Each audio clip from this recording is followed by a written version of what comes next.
کوئی واضح نہیں ہے جی یہ سزا، جی کیا ارشاد؟ بسم اللہ الرحمن الرحیم، الحمدللہ والصلاة والسلام علی رسول اللہ۔ محترم ڈاکٹر صاحب، ایک مرتبہ پھر آپ کا شکریہ ادا کرتے ہیں۔ اللہ رب العزت کی صدائے قرآن اسی طرح سے اس کی بازگشت رہے اور ہر گھر میں رہے، آمین۔ اور جو آپ کی دعا ہوتی ہے ہر دفعہ کہ اللہ تعالی ہمیں ہمت، توفیق اور طاقت دے کہ ہم اس کی تکمیل کر سکیں، جی بالکل، اللہ تعالیٰ یہ ہمارے نصیب میں یہ سعادت درج فرما دے، آمین۔ اس کے بعد براہ راست اگر آیت کریمہ پر چلتے ہیں تو اس حوالے سے اس میں 3-4 اقوال مفسرین کے ہیں۔ جی جی، پہلی بات تو یہ ہے کہ بعض مفسرین کرام یہ کہتے ہیں کہ یہاں سے جو وہ لذانی کا جو تثنیہ کا صیغہ آ رہا ہے وہ دونوں، یہ ویسی مذکر کا صیغہ ہے، اور لیکن بعض یہ کہتے ہیں کہ اس سے مراد جو ہیں مرد اور عورت دونوں ہیں، لیکن وہ کہ جو کنوارے ہوں۔ اچھا، ایک صورت یہ بیان کی، لیکن ان کی سزا آگے بیان آ چکی ہے، سو ہم یہ کہیں گے کہ ان سے مراد یہ نہیں ہے، اس کا مطلب کیونکہ ان کے حکم آگے پیچھے بیان ہو چکا ہے۔ اگر ان سے مراد، اور اس سے پیچھے محسنات کا ذکر چونکہ وہ شادی شدوں کا ذکر آ چکا تھا، تو اس سے مراد باقرہ لے لیا گیا، صحیح، یہ بعض کا قول ہے۔ بات کا قول۔ بعض یہ کہتے ہیں کہ اس سے مراد مطلقاً مرد اور عورت ہیں، اور بعض یہ کہہ رہے ہیں کہ اس سے مرد مراد ہیں، لیکن اکثر علماء جو ہیں وہ یہ کہتے ہیں کہ اس میں مرد اور عورت دونوں مراد ہیں، لیکن مرد کا ذکر جو ہے جو یہ صیغہ آیا ہے یہ تغلیباً آ گیا ہے، مرد کی وجہ سے آ گیا ہے، وگرنہ مرد اور عورت دونوں مراد ہیں، لیکن کس طرح سے؟ لواطت اور مساحقت کی شکل میں، یعنی مرد کا مرد کے ساتھ بدفعلی کرنا اور عورت کا عورت کے ساتھ بدفعلی کرنا۔ اس آیت کریمہ میں بنیادی طور پر اکثر علماء کا جو قول، رجحان، جھکاؤ، میلان ہے وہ یہی ہے کہ اس سے مراد وہ لواطت جسے اغلام بازی کہتے ہیں، کہ مرد کا مرد کے ساتھ یا عورت کا عورت کے ساتھ، مرد کے مرد کے ساتھ کو لواطت کہہ دیا اور عورت کے ساتھ عورت کی بدفعلی کو مساحقت، میم سین الف ہا قاف تا، تو یہ مساحقت کہلاتا ہے۔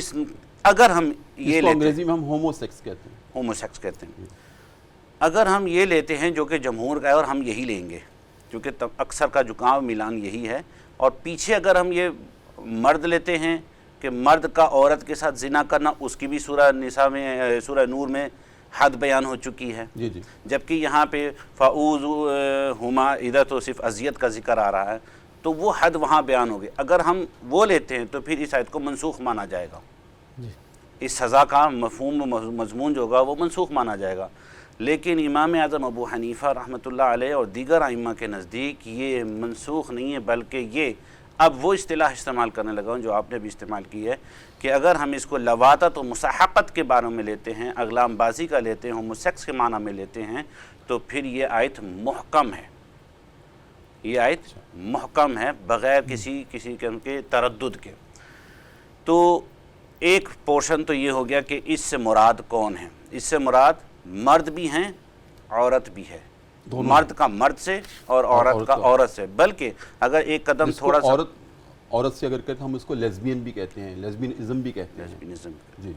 اور اس میں ایک اور چیز بھی، ایک قدم جو مفسرین کرام نے اس کے اندر کیا ہے، ہر وہ غیر فطری طریقہ جو قضائے شہوت کے لیے استعمال کیا جائے، کوئی بھی غیر فطری طریقہ، صرف مرد کا مرد سے اور عورت کا عورت سے نہیں، بلکہ تنہا مرد کا بھی اپنے آپ سے، آپ ٹھیک ہے جی، ہم پردے میں رہتے ہوئے اگر بات کریں، یا اور کوئی غیر طریقہ کہ غیر فطری طریقہ کہ مرد کا عورت کے ساتھ جس طریقے سے تعلق قائم کرنے کو تعلیم کیا گیا ہے اس کے سوا کیا جائے، قبول کے بجائے دبر کا استعمال کیا جائے، جس پر بڑی لعنت اور وعید اور مذمت کی گئی ہے، تو کوئی بھی غیر فطری طریقہ اس کے اندر وہ مفسرین نے اس کے اندر شامل کیا ہے۔ تو گویا یہ آیت جو کریمہ جو ہے یہ محکم ہے اپنے اس پس منظر کے ساتھ جو تشریح ائمہ نے، مفسرین نے اور شارحین نے بیان فرمائی ہے۔ اب اگلا سوال جو آتا ہے، اگلا جو پس منظر آتا ہے، اگلا قدم جو آتا ہے وہ یہ ہے کہ وہ سزا کیا ہو، جی، چونکہ سزا جو ہے وہ تو یہاں پر متعین نہیں کی گئی، بلکہ لفظ استعمال کیا گیا کہ فَآذُوهُمَا، کہ ان دونوں کو انہیں اذیت دو، تو اب اذیت کیسے دو، کس قدر دو، کس طرح کی دو. اب اس کے اندر بھی لواطت اور مساحقت کی سزا کے بارے میں شریعت مطہرہ نے کوئی حد نہیں بیان کی، جیسا کہ زنا کے بارے میں. جی حالانکہ یہ زنا سے زیادہ بدترین اور قبیح فعل ہے، طبعاً بھی، شرعاً بھی اور عقلاً بھی. جی حالانکہ زنا کے اندر طبعاً میلان عورت کی طرف ہوتا ہے، لیکن مرد کا مرد کی طرف تو طبعاً نہیں ہے. تو معلوم یہ کہ عقلاً، طبعاً اور شرعاً تینوں اعتبارات سے لواطت و مساحقت کے اندر جو ہے یہ بہت ہی سنگین ترین گناہ اور جرم ہے اور عجیب و غریب فعل ہے. لیکن اس کی حد جو ہے وہ نہیں بیان ہوئی، بلکہ یہ اس کی تعزیر بیان کی گئی ہے کہ قاضی، جج جو ہے وہ اپنی ثواب دید پر موقع محل کے اعتبار سے اور جرم کی نوعیت کے اعتبار سے، اس کی سنگینی جو ماحول کے اندر پائی جا رہی ہے اس کے اعتبار سے جو ہے وہ اس کی سزا کو متعین کرے گا، اور یہی امام اعظم کا فتویٰ اور مذہب ہے. لیکن یہاں پر ایک بڑی خوبصورت بات جو امام صاحب رحمۃ اللہ علیہ نے ہی لکھی ہے، بلکہ اس کو کسی حد تک امام شافعی رحمۃ اللہ علیہ نے بھی سیکنڈ کیا ہے، وہ یہ کہ امام صاحب یہ کہتے ہیں کہ یہ جو حد نہ بیان کرنا ہے اور تعزیر کا رکھنا ہے، یہ اس کی تخفیف نہیں ہے بلکہ تغلیظ ہے. یہ گناہ اتنا سنگین ہے کہ جب حد جاری ہوتی ہے کسی مجرم پر تو حد اس مجرم کو اس جرم سے پاک کر دیتی ہے، جبکہ یہ ایسا جرم ہے کہ اس میں اب ایسی سزا دی جائے جس میں مجرم کو جرم کی سزا ملے اور وہ عبرت بن جائے. حد میں تو سزا ملی اور وہ پاک ہو گیا، پاک صاف ہو گیا. اب اس پہ کسی قسم کا کوئی الزام نہ اس کی نسبت نہیں کی جا سکتی. شاہ صاحب یہاں پر میں مزید رہنمائی یہ لوں گا آپ کو کہ میں علامہ شہزاد صاحب کی طرف ایک دفعہ آپ کی اجازت سے ہو لوں، پھر میں آپ سے یہ رہنمائی لوں گا کہ کیا یہ کل کے پروگرام میں بھی ہماری کچھ گفتگو اس پہ ہوئی تھی، اور آج میں آپ سے بھی انڈورسمنٹ لوں گا کیونکہ آپ ماشاءاللہ استاذ العلماء ہیں، میں نے عرض کیا تو آپ کی بات ہمارے لیے ایک سند ہے. تو کیا دنیا میں حد جس پر نافذ ہو جائے، حد کا اطلاق ہو جائے اگر کسی شخص پر، کیا وہ دنیا میں سزا پانے کے بعد آخرت میں اس جرم کی سزا نہیں پائے گا، اتنا پاک ہو گیا، یا وہ سزا الگ ہے، یہ الگ رہے گی؟ میں دوبارہ آپ سے حاضر ہو گئی. جی علامہ شہزاد صاحب، جی اسی تناظر میں ابتداً آپ کیا فرمائیں گے؟ پھر میں توبہ کی طرف آؤں گا اس کے بعد. جی کہ جو ہے اذیت دی جائے. ماشاءاللہ قبلہ مفتی صاحب نے، شاہ صاحب نے بڑے اچھے انداز میں اس کو جو ہے اس کی اینوٹیشنز، اس کی وضاحت کی ہیں کہ امام ابو جعفر محمد بن جریر الطبری جو ہے، آپ اپنی سند سے روایت کرتے ہیں جس کو امام سدی نے جو ہے وہ نقل کیا ہے. وہ بیان فرماتے ہیں کہ اس آیا کریمہ کے اندر کنواری لڑکیاں اور لڑکے مراد ہیں جن کا نکاح نہیں ہوا، جو گناہ کا ارتکاب کریں، اور من کے ساتھ کنوارے لڑکے اور لڑکیاں آپس میں، یہ مراد ہیں. اور ابن زید کا بھی یہی قول ہے. اسی طرح بعد نے لکھا کہ پہلی آیت میں زناکار عورتیں مراد تھی، اس سے جو پچھلی آیت تھی، اور اس آیت میں زناکار مرد مراد ہیں. یہ جو آیا کریمہ ہے، جیسا کہ آپ نے سوال کیا، امام مجاہد کا بھی یہی قول ہے کہ انہوں نے فرمایا کہ اس آیت میں جو مراد ہیں وہ زناکار مرد مراد ہیں. صحیح. اور بعض نے کہا کہ مرد اور عورت دونوں مراد ہیں، خواہ کنوارے ہوں یا شادی شدہ ہوں، اور سزا یہ ہے کہ ان کو مار پیٹ کی جائے، سزا دی جائے. جیسے قبلہ مفتی صاحب نے کہا کہ چونکہ فقان الامر من اول الاسلام، تو یہ چونکہ اسلام کی ابتدائی چیزیں تھیں، اور سورہ نور کے اندر اللہ تبارک و تعالیٰ نے زنا کی حد کو بیان کر دیا. اور بعض نے کہا کہ حاذہ الآیہ منسوخۃ، کہ یہ آیا کریمہ جو ہے یہ منسوخ ہے، اس لیے مار پیٹ کا حکم جو ہے اس آیت کے نزول کے بعد جو ہے وہ وہیں پر جو ہے سورہ نور کی جی مقید ہو گیا. ظاہر ہے چونکہ یہ اس سے پہلے ان کا نزول ہے. اسی طرح جو جمہور کے نزدیک وہ جو حدیث متواتر ہے انہوں نے کہا کہ جو شادی شدہ زانی جو ہوگا وہ حدیث متواتر سے یہ ثابت ہے کہ اس کو رجم کیا جائے گا۔ قبلہ مفتی صاحب نے جو بات کی ہے اس کو امام ابو یوسف جن کی کتاب الخراج بین الاقوامی ریلیشن شپ پر سب سے پہلی کتاب ہے اور امام اعظم ابو حنیفہ رضی اللہ تعالیٰ عنہ کے آپ اشرف تلامذہ میں سے ہیں، انہوں نے بیان کیا ہے کہ یہاں پر جو مرد ہیں یہ قضائے شہوت کا دائرہ کار نہیں ہے اور ان کی طرف ایک طبی اور فطرتی میلان بھی نہیں ہے، تو لہذا ایسا عمل جب مرد مرد کے ساتھ کرتا ہے تو یہ مرد کی جو عزت نفس ہے اس کے لیے ایک عار ہے، یعنی ایک شرمندگی کا باعث ہے کہ مرد مرد کے ساتھ جو ہے وہ ایسا امر کرے۔ تو کہتے ہیں اور یہ فی نفس ہی کبھی ہے، کیونکہ ان کو اس عمل کے لیے پیدا ہی نہیں کیا گیا، اور جب پیدا نہیں کیا گیا اور یہ عمل بھی کبھی ہے تو لہٰذا ہم یہ کہہ سکتے ہیں کہ مرد کا مرد کے ساتھ یہ عمل کرنا جو ہے وہ اتنا کبھی ہے کہ نبی پاک صلی اللہ علیہ وسلم نے فرمایا کہ مجھے میری امت پر سب سے زیادہ خوف اس بات کا ہے کہ وہ قوم لوط کا عمل جو ہے وہ اس کو کریں گے، اور اس کو امام ترمذی نے لکھا ہے، ابن ماجہ نے لکھا ہے، مستدرک نے لکھا ہے۔ یہ نہیں ہے کہ من کل الوجوہ ایسا ہوگا، من بعض الوجوہ جو ہے ہر دور میں کہیں نہ کہیں جو ہے وہ ایسا ہو سکتا ہے، جیسے فرمایا لا یعمہم بسانہ کہ میری امت میں قحط نہیں آئے گا، تو ایسا نہیں ہے کہ ہر جگہ پر آ جائے گا، بعض جگہوں پر ہوگا بعض جگہوں پر نہیں ہوگا۔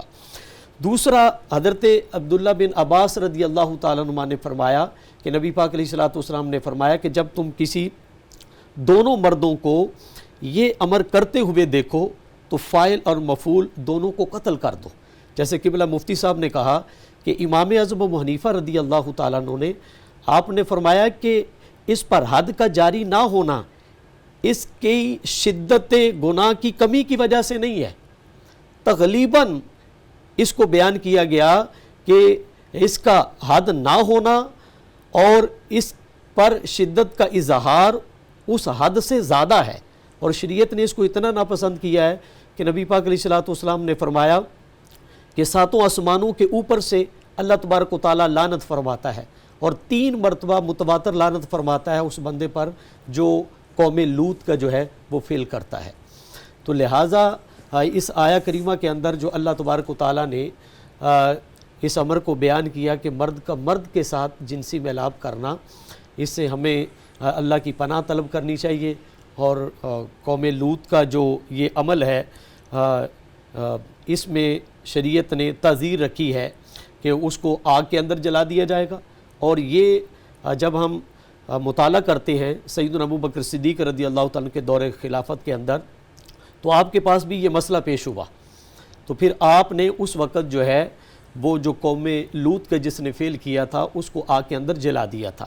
یہ تسلسل چلتا رہا، مولا کائنات علی المرتضیٰ شیر خدا کے پاس آیا تو آپ نے بھی یہ عمل کرنا چاہا، تو حضرت عبداللہ بن عباس رضی اللہ عنہ نے فرمایا کہ آگ کا عذاب دینا یہ اللہ کا اختیار ہے، تو لہذا آپ نے پھر صحابہ کے مشورے کے ساتھ اس کو جو ہے مقید کر دیا اور یہ نہیں سزا دی۔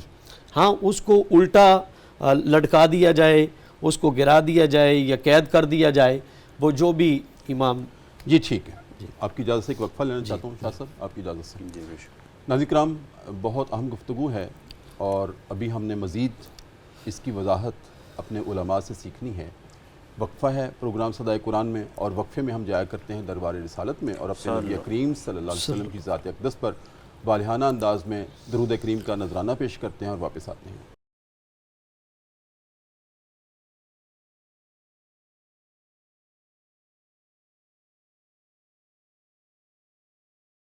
وقفے کے بعد ناظرین کرام دوبارہ آپ کی خدمت میں حاضر ہیں۔ صبح کی پرنور ساعتیں ہیں، public news T V channel ہے، ہمارا پروگرام ہے صدائے قرآن، اور الحمدللہ رب العالمین آج ہمارا سبق پہنچا ہے سورہ النساء کی آیت نمبر 16 سے لے کر 18 تک۔ شاہ صاحب، علامہ شہزاد صاحب نے نبی کریم صلی اللہ علیہ وآلہ وسلم کی حدیث کا سہارا لیتے ہوئے وضاحت کی ہے کہ نبی کریم صلی اللہ علیہ وسلم نے فرمایا ہے کہ جو شخص مرد سے اگر اپنی نفسانی خواہشات کی تکمیل کرے تو اس کو قتل کر دیا جائے یا اس کو آگ میں ڈال دیا جائے۔ قرآن نے جو کہا ہے اذیت دی جائے، اور دوسری طرف فرمان رسول ہے وہ وحی مطلب وحی غیر مطلب ہے جی، لیکن ہے وحی، وما ینطق عن الہوا ان ہوا الا وحی یوحی، جی کہ ہم پہلے وحی کرتے ہیں پھر ہمارے نبی اپنے لپس کھولتے ہیں اور بات کرتے ہیں، جی تو ہمارے لیے سند کا درجہ ہے۔ بے شک۔ لیکن آپ ہماری یہ رہنمائی کریں کہ یہ اختیار کس کو ہے سزا دینے کا؟ ایسے تو اگر ہم دیکھتے ہیں کہ خدا نخواستہ ہماری آنکھیں یہ کبھی منظر نہ دیکھیں آمین۔ کہ ایسا گناہ کرتے ہوئے کسی کو، تو اگر کچھ سامنے آ جائے یہ گناہ اور ہم بے ارادی طور پر غیر ارادی طور پر نظر پڑ جائے، تو کیا کسی کو اختیار ہے کہ وہ وہی دھاوا بول دے ان کے اوپر، جی یا اس کا اختیار عدالت کو ہے، یا کہاں کون سزا دے گا؟ بے شک یہ حدیث پاک میں جو بیان آیا یہ اپنی جگہ موجود ہے، اس کے اوپر تو کوئی کلام ہم نہیں کرتے۔ جی ترمذی شریف کی جی حدیث۔ ترمذی شریف میں بھی ہے، ابو داؤد شریف میں بھی، ابن ماجہ میں بھی ہے، اور دیگر اور دوسرے اور حوالہ جات بھی مولانا نے پیش کیے، ان پہ بھی کوئی کلام نہیں ہوتا۔ جی جی لیکن آپ کا سوال جو ہے وہ بہت خوبصورت ہے کہ اب سزا اچانک کوئی دیکھے تو وہ از خود نہیں، اس سے تو انارکی پھیلتی ہے، بالکل انارکی پھیلتی ہے، اور اس کا قلقمہ کرنے کے لیے اصول، قانون، ضابطہ، فارمولہ یہی ہے کہ سزا دینے کا اختیار جو ریاست کے جو قانون نافذ کرنے والے ادارے ہیں یہ انہی کے پاس ہے۔ خاص یہ ہو چاہے وہ ناموس رسالت والا ہو، وہ چاہے قرآن کی ناموس کا ہو، کوئی بھی قانون ہے اس کے اوپر جو عمل درآمد کیا جائے گا سزا کے باب میں جاتے ہوئے، وہ عدالت اور قانون کے ادارے کریں گے، کوئی فرد یا افراد کا گروہ نہیں کرے گا۔ صحیح۔ یہ تو پھر ماحول کو بہت زیادہ آلودہ کرنے والی بات ہے، اور اس سے یقیناً دین اسلام پر بہت سارے دوسرے قسم کے سوالیہ نشان جو ہیں وہ ابھر آئیں گے یقینی طور پہ۔ تو البتہ فقہاء کرام نے، جیسا کہ پیچھے بات آ چکی ہے کہ وہ تعزیر ہے، جی جی تعزیر ہے۔ یہ جو فعل ہے، جس فعل بد اور جس فعل قبیح کی ہم بات کر رہے ہیں، لواطت و مسحقت کی بات کر رہے ہیں، یہ تو اتنا ناجائز ہے کہ اس کے جواز پر اگر کوئی قائل ہوتا ہے تو اس پر تو فقہاء کا جمہور کا فتویٰ موجود ہے کہ یہ گویا دائرہ اسلام سے خارج ہونے والی بات ہے، اس پر اتفاق ہے علماء۔ جی جی کہ مرد کا مرد کے ساتھ کرنا یہ دائرہ اسلام سے خارج کر دیتا ہے، اگر اس کو کوئی جائز سمجھ رہا ہے، اگر کوئی جائز سمجھ کے کر رہا ہے، جائز سمجھ کے کر رہا ہے تو دائرہ اسلام سے خارج ہے۔ اور دوسرا میں کہتا ہوں کہ نبی کریم صلی اللہ علیہ وسلم کی امت سے نکل جاتا ہے، اور جب امت سے نکل گیا تو پیچھے رہا کیا ہے؟ کچھ بھی نہ رہا۔ اچھا جی بالکل۔ یہ جو علامہ شہزاد صاحب نے بات کی، کیا یہ بھی تعزیر میں شامل ہے کہ اس کو قتل کر دیا جائے؟ بے شک یہ تو حد نہیں، یہ حد نہیں، حد تو تب ہوگی جب بیان کر دی جائے گی حدیث یعنی نص قرآنی کے ساتھ یا باقاعدہ متواترہ کے ساتھ۔ اس پر فقہاء کا، اور دیکھیے کمال کی بات یہ کہ اگر یہ حداً چیز ثابت ہوتی تو صحابہ کرام کا اس فعل قبیح میں سزا میں اختلاف نہ پایا جاتا۔ صحابہ کرام میں سے بعض نے قتل کیا، بعض نے اوپر سے نیچے گرا دیا، بعض نے دیواروں کے نیچے دیوار یعنی اس کے اوپر گرا کے اس کو کچل دیا، اس طرح کی مختلف قسم کی سزائیں دی گئیں، اور 10-15 کوڑے بھی لگائے گئے، اس طرح کی بھی سزائیں۔ تو یہ اسی لیے پیچھے جملوں میں کہا جا چکا ہے کہ یہ موقع کا جو قاضی ہے وہ موقع کی مناسبت سے جرم کی سنگینی اور علاقائی حالات کا مطالعہ کرتے ہوئے وہ سزا کو دے گا۔ اب اس میں مختلف صورتحال ہیں، اس میں 10-5 کوڑے لگا کر بھی ہو سکتا ہے، اس میں قید۔ جو سب سے زیادہ پسند کیا گیا امام اعظم نے کہ قول یعنی فقہ حنفی کے اندر صاحب فتح القدیر نے 2 باتیں لکھی، موٹی موٹی، ویسے تو بہت ساری باتیں، وہ اس میں سے ایک بات تو یہ کہ اس کو یعنی سر کے بل نیچے گرا دیا جائے، لیکن قاضی، کوئی صاحب دیکھنے والے نہیں، جج کے فیصلے کے مطابق انفرادی طور پر کسی کو یہ حق حاصل کسی بھی سزا دینے کا، بالکل کسی بھی سزا دینے کا انفرادی طور پر نہیں۔ اب وہ اس کی انہوں نے ریاست کے اندر کوئی فرد ریاست نہیں بن سکتا، فرد ریاست نہیں بن سکتا، فرد قانون نہیں بن سکتا، درست۔ اب امام صاحب فتح القدیر نے ایک سزا لکھی ہے وہاں پر کہ وہ یہ بھی قاضی کرے کہ وہ الٹا یعنی لٹکائے اور گرا دے. یہ بالکل اس آیت کریمہ پر عمل ہوگا جو سورہ نمل کے اندر یہ قوم لوط کے اوپر جو عذاب آیا ہے، پتھروں کی بارش اور اس بستی کو الٹا کرنا، گویا وہ سر کے بل گرا دیا گیا. لیکن اسی کے ساتھ ساتھ انہوں نے ایک اور بات بھی کی ہے کہ ایک جو مجھے پسند آئی سزا، جو اس کو وہ خود کہہ رہے ہیں، یہ میں اپنی بات نہیں کر رہا، امام صاحب کی بات کر رہا ہوں، وہ کہتے ہیں کہ یہ کہ اس کو قید میں ڈال دو تا وقت تک کہ اس کی موت آ جائے. جیسے کہ گزشتہ آیت میں عورت کے بارے میں کہا تھا کہ اس کو مبعوث کر دو جب تک کہ اس کی موت آ جائے. بالکل. تو اس کے ساتھ بھی یہ کیا اس کی حد. اچھا شاہ صاحب، آگے رہنمائی ہمیں یہ چاہیے، بالکل متصل آگے یہ ارشاد ہے، اگر وہ توبہ کر لیں تو پھر انہیں چھوڑ دو. جی. یہاں میرا ایک اشکال ہے کہ عدالت کے اندر اگر کوئی شخص یہ کہے کہ میں نے یہ جرم کیا ہے، میں اقبال کرتا ہوں، اعتراف کرتا ہوں کہ میں نے جرم کیا ہے، لیکن اب میں توبہ کرتا ہوں، تو کیا عدالت اس کی توبہ قبول کرنے کا اختیار رکھتی ہے، یا توبہ کو قبول کرنے کا اختیار تو اللہ کی ذات کو ہے؟ یہاں ہماری جواب ہے جی نہیں. اس کی مختصر جواب تو یہ ہے کہ جی نہیں، مختصر فیصلہ. جی پہلا جواب. اور ویسے بھی اصول افتاء میں یہی کیا جاتا ہے کہ پہلے آپ اس کا معروضی جواب دے کے بعد میں تفصیل اور دلائل چلتے ہیں. جی. پہلی بات تو یہ کہ جو لفظ تابہ و اصلحہ آ رہا ہے کہ وہ دونوں توبہ کر لیں اور اپنے آپ کو سدھار لیں، یہ ایک اجمال ہے، اور اس کی تفصیل پھر حدیث اور فقہاء کرام کے اقوال میں مل گئی کہ اس کو سزا دینا تو ضروری ہے، معاشرے کی تطہیر کے لیے اور عوام کے لیے ایک عبرت اور سبق بنانے کے لیے وہ یہ اس کو سزا دینا تو بہرحال ضروری ہے. وہ کس قدر، وہ پھر جج اور قاضی موقع پر وہ فیصلہ کرے گا. دوسری بات جو بہت خوبصورت ہے جس کو ائمہ نے لکھا ہے، وہ یہ بات ہے کہ تابہ کا جو تعلق ہے وہ سزا کے بعد کے حالات کا ہے، کہ سزا نافذ کر دی گئی، اس کو سزا دے دی گئی. مثال کے طور پر ہم امام صاحب فتح القدیر کا قول اٹھاتے ہیں کہ اس کو قید میں ڈال دیا گیا. جب قید میں ڈالا گیا، اب اس کے حالات یہ ہیں کہ وہ توبہ کرتا ہے، اس کے اثرات اس پہ نمایاں ہیں، اس نے اپنے آپ کو سدھارا ہے، وہ اس کے چال ڈھال، اس کے معمولات نظر آتے ہیں کہ وہ اپنے آپ کو اس سزا کے اندر بہتر کر رہا ہے، سنوار رہا ہے، تو یہاں تعزیر ختم کی جا سکتی ہے. تو یہ جو کہا جا رہا ہے نا وہ تابہ، جب وہ توبہ کر لے تو اس کی توبہ کو قبول فاعرضوا عنہما، تو ان دونوں سے اعراض کر لو، انہیں چھوڑ دو. معنی یہ کہ اس کی تعزیر ختم کی جا سکتی ہے. اس کو تانے دینے سے، جب اس پہ سزا لگ گئی، تعزیر مل گئی، تو اب تم اس کو تانے مت دو، اس کو ماضی کے گناہ کا سنا کے اس کو شرمندہ نہ کرو. یہ وہ ساری چیزیں ہیں جن کا یہاں پر ذکر کیا جا رہا ہے. لیکن یہ کہ اس کی توبہ اپنا اس کو معافی کر دیا جائے، مطلقاً اس کو کوئی سزا نہ دی جائے، ایسا نہیں ہے. سزا لازماً اس کو دی جائے گی. دوسرا، توبہ کو قبول کرنے کا اختیار بھی تو اللہ کی ذات کو ہے. اور اس کے ساتھ ساتھ ایک اور بات بھی ہے کہ گناہوں کی جن کے حقوق کو سلب کر لیا جاتا ہے، یہ ضائع کر دیا جاتا ہے، ان کو عدالت از خود معاف نہیں کر سکتی تاوقتہ کہ سامنے والا معاف نہ کرے. عدالت سزا ہی سنائے گی جو بھی اس کی سزا بنتی ہوگی. ہاں، سامنے والا قصاص ہے، وہ معاف کرتا ہے، معاف کر دیں، وہ دیت بھی نہ لے، اس کی مرضی. جی ٹھیک. ناظرین کرام، دوبارہ وقفہ ہے پروگرام صدائے قرآن میں، اور ایک مرتبہ پھر ہم چلتے ہیں اپنے نبی کریم صلی اللہ علیہ وسلم کی ذات اقدس کی طرف اور درود کریم کا نذرانہ پیش کر کے واپس آتے ہیں.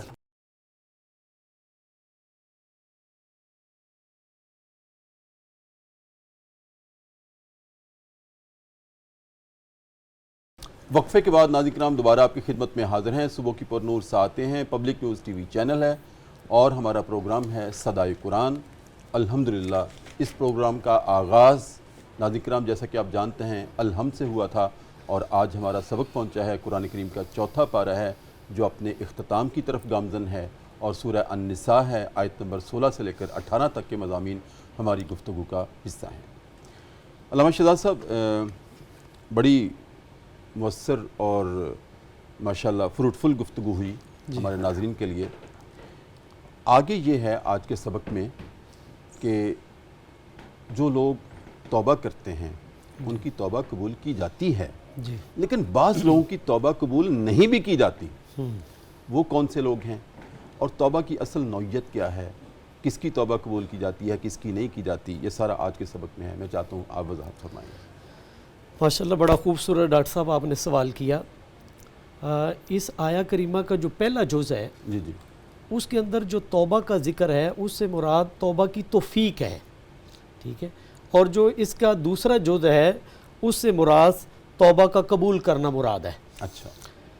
اور جہاں تک قبلہ مفتی صاحب نے بات کی تو میں اس میں تھوڑا سا اضافہ کرنا چاہوں گا. جی جی اور یہ صرف اللہ کے کرم سے ہے, اس میں بندے کا کوئی استحقاق نہیں ہے کہ بندہ جو ہے وہ اس کے اندر یہ نہیں کر سکتا کہ جی میری جو ہے وہ اللہ تبارک و تعالیٰ کے ذمہ کرم پر ہے.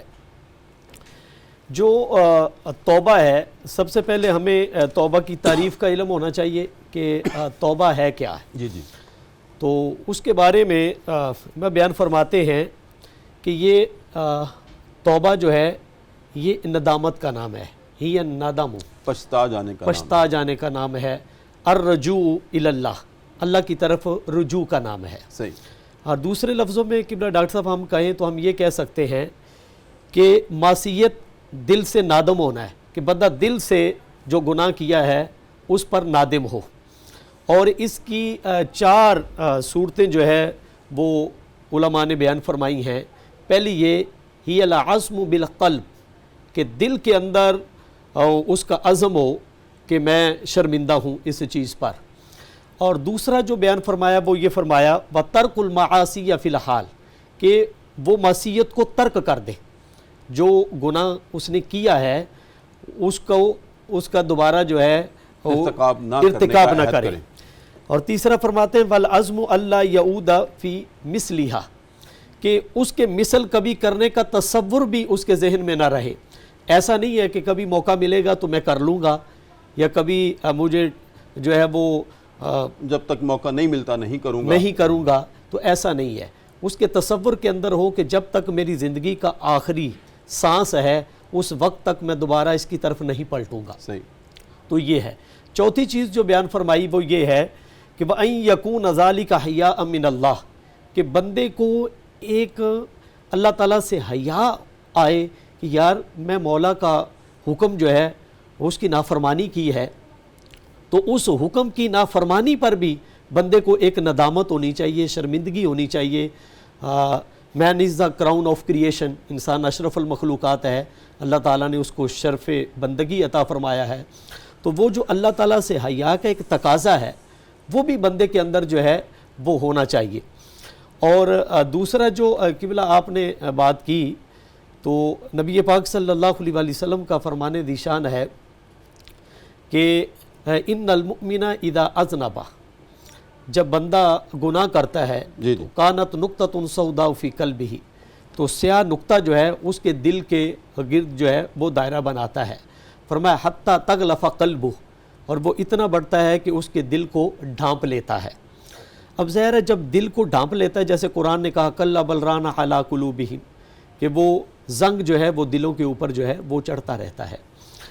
تو جب ہم قرآن و سنت کا مطالعہ کرتے ہیں تو اس کے اندر اللہ تبارک و تعالیٰ نے بار بار یہ فرمایا یا ایھا الذین آمنوا توبوا الی اللہ توبۃ نصوحا, اے ایمان والو توبہ ایسے کرو, پکی توبہ کرو.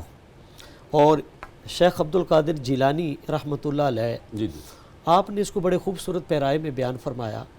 آپ نے فرمایا کہ توبہ کا ایمان کے ساتھ تعلق اس طرح ہے کہ اذا صحت التوبہ صح الایمان, جب بندہ پکی توبہ کرتا ہے نا تو اس کا ایمان بھی صحت یاب ہو جاتا ہے, یعنی ایمان کے وہ اعلیٰ درجے پر فائز ایمان میں تازگی آ جاتی ہے, بس دادا, اور وہ بڑھ جاتا ہے, وسعت اختیار کر جاتا ہے. سبحان اللہ. جی بالکل ٹھیک ہے. مفتی صاحب, شاہ صاحب آپ کی طرف حاضر ہوں, پروگرام کے آخری لمحات ہیں اور میں نے آپ کے لیے ایک سوال چھوڑا تھا.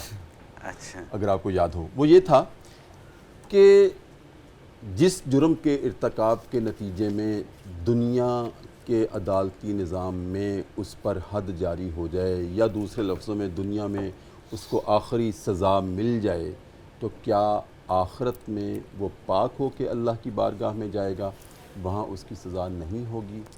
کیا ریمیڈی ہے؟ کیونکہ ہم نے یہ بھی قرآن میں پڑھا ہے کہ دنیا کی سزا اور اس کے بعد عذاب آخرہ تو اس سے کئی درجے بہت زیادہ سنگین ہے اور علیم ہے۔ ایسا شخص جس کو اس کے کسی سزا کے جرم کی سزا جو حداً اس کے اوپر جاری کر دی گئی دنیا میں، آپ کے سوال کے مطابق اس کو عند اللہ اگر اس نے توبہ بھی کر لی تھی تو جو سزا اس کو مل چکی ہے، انشاءاللہ اللہ کی بارگاہ سے اس کی رحمت سے امید یہی ہے کہ وہ وہاں پہ نجات یافتہ ہی ہوگا، کامیاب و کامران ٹھہرے گا انشاءاللہ۔ ٹھیک۔ اب دوسرا مرحلہ جو ٹاپک چل رہا تھا، موضوع چل رہا تھا، مولانا کی طرف حوالہ آپ کا گیا تھا، وہ توبہ سے متعلق، جو ان آیات کا اختتام، آج کے سبق کا اختتام بھی ہے۔ اس میں کچھ اضافہ میں کرنا چاہ رہا تھا کہ امام غزالی علیہ الرحمہ نے اپنی کتاب منہاج العابدین میں اپنے شیخ کا قول نقل کیا ہے کہ مجھے اپنے شیخ کی تعریف جو توبہ کے باب میں انہوں نے کی ہے وہ مجھے سب سے زیادہ اچھی لگتی ہے کہ انسان کا کسی آئندہ کے لیے کسی ایسے گناہ سے باز آ جانا، اس کو ترک کر دینا، چھوڑ دینا جو اس کے ماضی میں جس کا اس نے ارتکاب کیا ہو، اور یہ گناہ کا ترک کرنا محض اللہ تعالیٰ کی رضا کو پانے کے لیے اور اس کی تعظیم کے لیے ہو اور اس کی ناراضگی کے ڈر سے ہو۔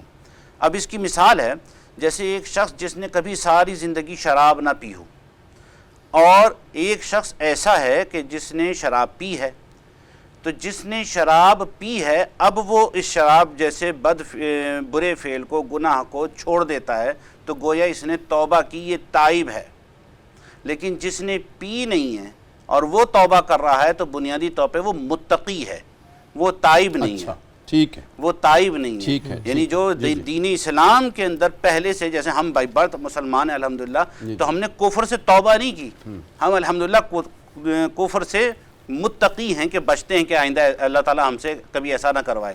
لیکن جو آیا ہے میدان میں، دوسری دنیا سے اسلام کے میدان میں آ گیا، اسلام کے دائرے میں آ گیا ہے، وہ گویا تائب ہو کر آیا الحمدللہ۔ اچھا شاہ صاحب، ایک تیسری نوعیت بھی ہے، جی جی، بس اس کا آپ سے جواب لے کر پروگرام کا اختتام کرتے ہیں انشاءاللہ۔ وہ تیسری نوعیت یہ ہے کہ ایک شخص ہے، ہم انسان ہیں نا، خطا کے پتلے ہیں، بعض اوقات ارادی طور پر، غیر ارادی طور پر ہم نے توبہ کی تھی، اچھا اسی گناہ کا ارتکاب پھر انسانی کمزوریوں کی وجہ سے دوبارہ ہو گیا، جی جی، تو کیا دوبارہ اس کی معافی ہوگی یا اس کی دوبارہ توبہ قبول کر لی جائے گی؟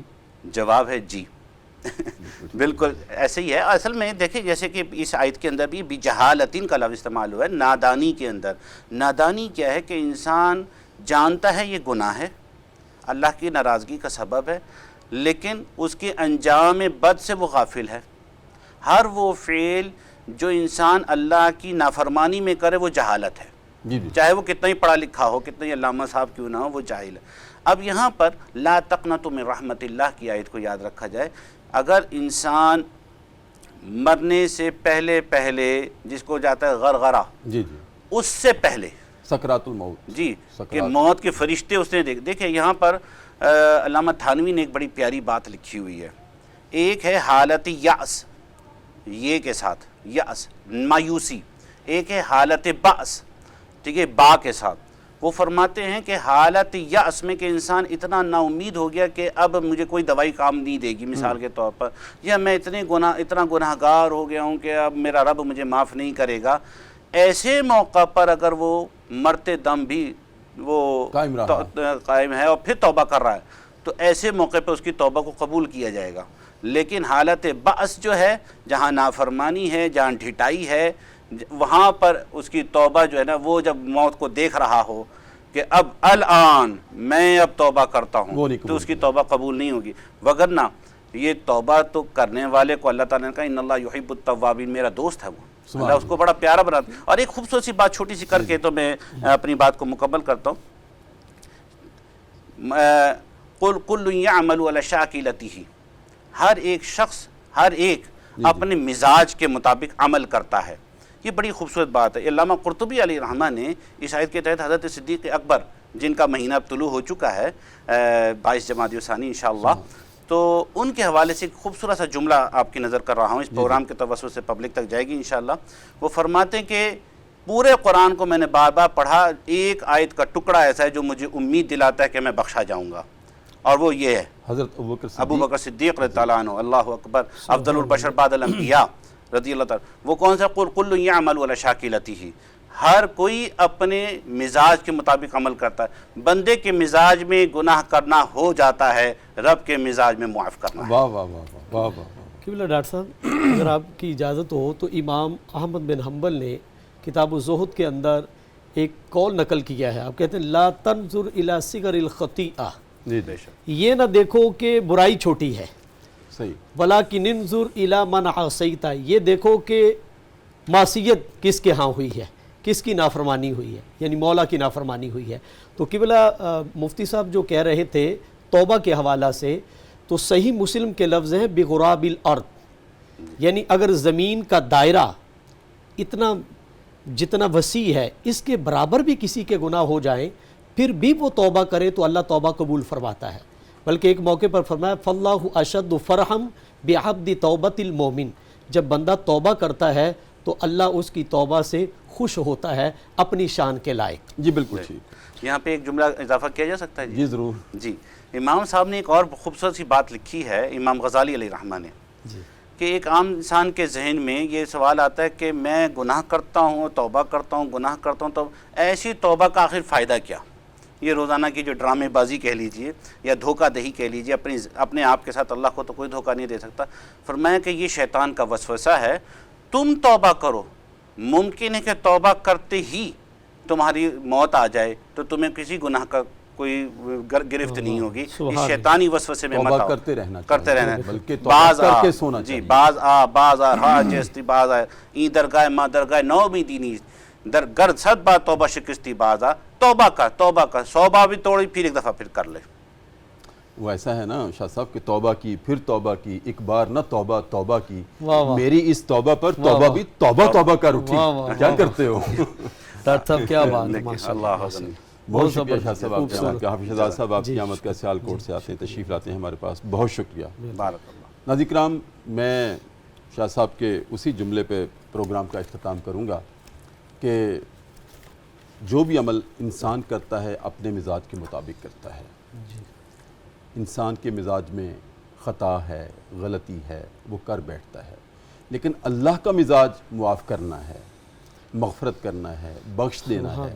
لہٰذا اللہ اپنے مزاج کے مطابق کرتا ہے، انسان اپنے مزاج کے مطابق کرتا ہے. پھر بھی ہمیں توبہ ایک مرتبہ، آج کے سبق میں بھی یہی ہے کہ یہ نہیں انسان ہے، غلطی ہو جاتی ہے، پھر توبہ کرنے کی ضرورت پیش آ جاتی ہے. تو شاہ صاحب نے کہا کہ جی بار بار توبہ قبول ہو سکتی ہے، لیکن انسان کو احتراز کرنا چاہیے. ایک مرتبہ اللہ سے وعدہ کر لیا ہے تو پھر بار بار وعدہ توڑنا تو نہیں نہ چاہیے. اصل بات تو یہ ہے کہ وعدہ کس سے ہو رہا ہے.